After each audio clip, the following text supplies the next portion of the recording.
જ્યારે પણ આપણે ઘરમાં પાલક લાવીએ ત્યારે બધા મોઢા બગાડે છે, કોઈ જ પાલક ખાવાનું પસંદ નથી કરતું અને વળી જોઈ એમાં પાલકની ભાજી બનાવી નાખી તો સમજો પતી ગયું.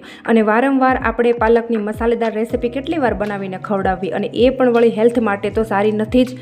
તો આજે આપણે કમ મસાલામાં આ પાલક અને ચોખાની એકદમ નવી રેસીપી બનાવીને તૈયાર કરવાની છે. અને આપણને બધાને ખબર છે કે પાલક આપણી હેલ્થ માટે કેટલી બધી સારી છે. એમ પાલક ખાવાથી આપણા શરીરમાં પાણીનું પ્રમાણ વધે છે અને આંખો સારી રહે છે. તો આ રેસીપી તમને બધાને ખૂબ જ ઉપયોગી થવાની છે અને તમને બધાને ખૂબ જ પસંદ આવવાની છે. અને જો તમને આ રેસીપી પસંદ આવી જાય ને તો વિડીયોને એક લાઇક કરી ચેનલને સબસ્ક્રાઈબ જરૂરથી કરી દેજો. તો ચાલો શરૂ કરીએ આજની આ એકદમ નવી રેસીપી.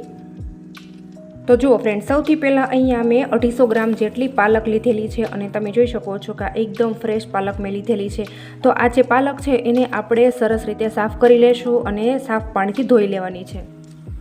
તો હવે જુઓ, અહીંયા પાલકને બોઇલ કરવા માટે ગેસ પર મેં પાણી ગરમ કરવા માટે રાખી દીધું છે અને ત્યાર પછી જો અહીંયા મેં પાલક છે એને પણ સરસ રીતે સાફ કરી અને ધોઈ લીધી છે.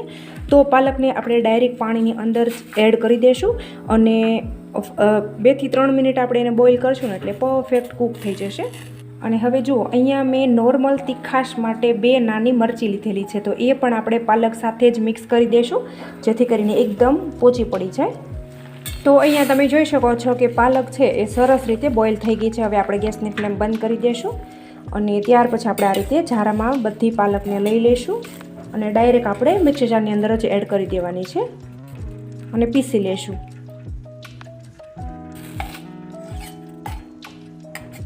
તો જુઓ, હવે આપણે આ સ્ટેપ કરશું ને તો આપણે જે રેસીપી બનાવવાની છે ને એમાં આપણને પાલક જરા પણ કાચે નહીં લાગે, એટલા માટે આપણે આને બોઇલ કરવાની છે અને હવે આપણે એને પીસી લેશું.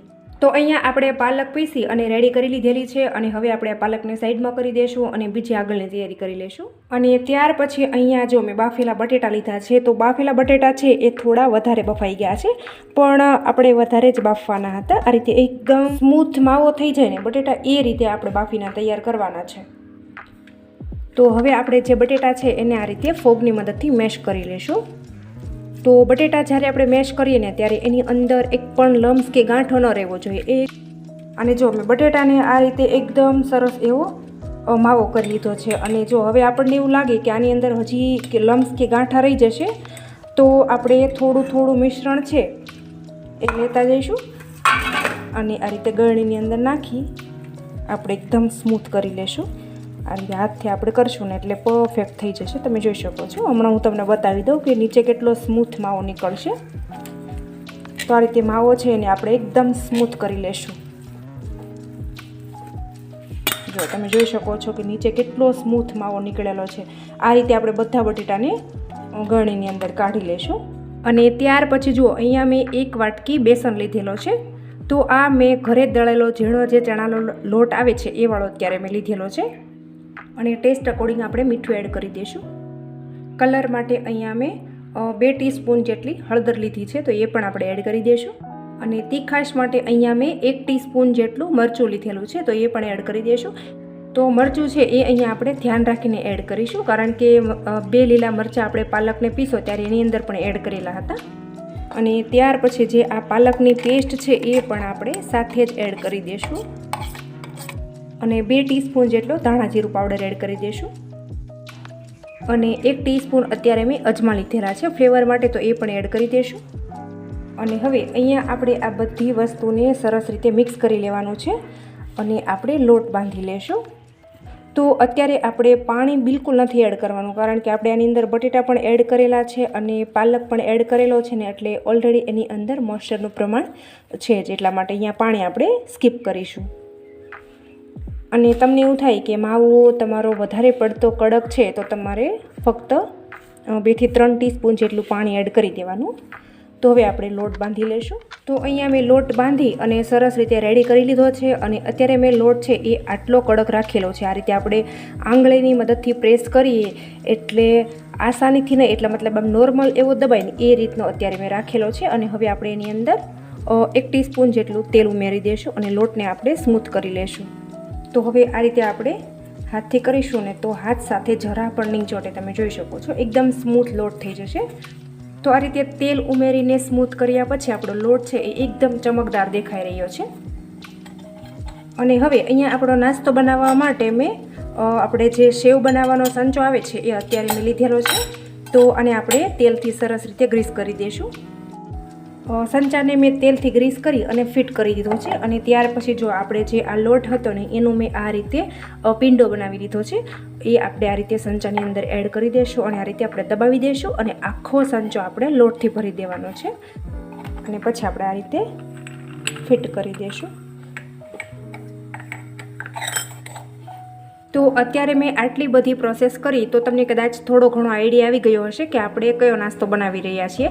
જો તમને થોડો ઘણો પણ આઈડિયા આવી ગયો હોય ને તો તમે મને કમેન્ટ કરીને જરૂરથી જણાવજો. અને તમે વિડીયો ક્યાંથી જુઓ છો ને એ પણ મને કમેન્ટમાં લખવાનું બિલકુલ નહીં ભૂલતા. તો હવે આપણે જઈએ ગેસ તરફ, કારણ કે ગેસ ઉપર મેં તેલ ગરમ કરવા પણ રાખી દીધેલું છે. અહીંયા આપણું તેલ ગરમ થઈ ગયું છે અને ત્યાર પછી આપણે જે આ સેવ ભરેલો સંચો છે, લોટ ભરેલો સંચો છે, એને આ રીતે આપણે પાડી લેશું.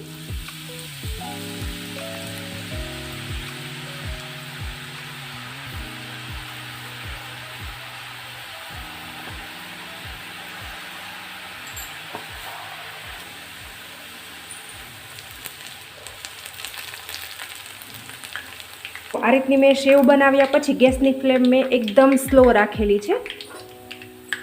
અને હવે આ રીતે આપણે પલટાવી લેશું. તો આને તળાતા જરા પણ વાર નથી લાગતી, ફટાફટ એ તળાઈ જાય છે. તો આ રીતે બબલ્સ આવવાના બંધ થઈ જાય એટલે આપણે આ સેવને છે એ બહાર કાઢી લેવાની છે.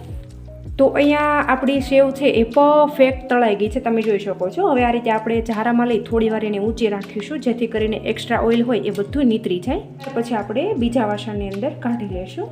તો જુઓ તમે જોઈ શકો છો કેટલી પરફેક્ટ સેવ બનીને તૈયાર થઈ ગઈ છે. હવે આમનામ આપણે બધાને પાલક ખાવા દઈએ ને તો કોઈ જ ખાવાનું પસંદ નથી કરતું, પણ તમે આ રીતે અવનવા નાસ્તા બનાવીને દેશો ને તો બધા જ ખાઈ લેશે. હવે જે આપણો બચેલો લોટ છે ને એમાંથી પણ આપણે સેવ બનાવી લેશું. તો અહીંયા મેં ચોખાના લોટ અને પાલકની સેવ બનાવીને તૈયાર કરી લીધી છે. તમે જોઈ શકો છો કે થોડા અમથા લોટમાંથી કેટલી બધી સેવ બનીને તૈયાર થઈ છે, તમે જોશો.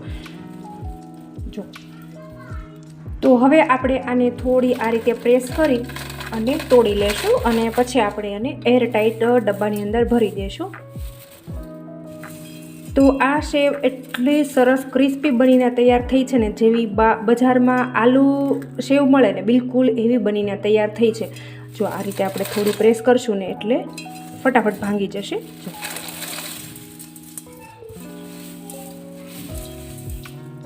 તો જો હવે તમને આ રેસીપી સારી લાગી હોય ને તો તમારા ફેમિલી ફ્રેન્ડ સર્કલમાં શેર કરવાનું બિલકુલ નહીં ભૂલતા. અને તમે મારી ચેનલ ઉપર નવા હોય તો ચેનલને સબસ્ક્રાઈબ કરી લેજો જેથી કરીને હું આવા અવનવા વિડીયો લાવું ને તે નોટિફિકેશન તમને જલ્દી મળશે. Thanks for watching my video. ફરી મળશું એક નવા વિડીયો સાથે.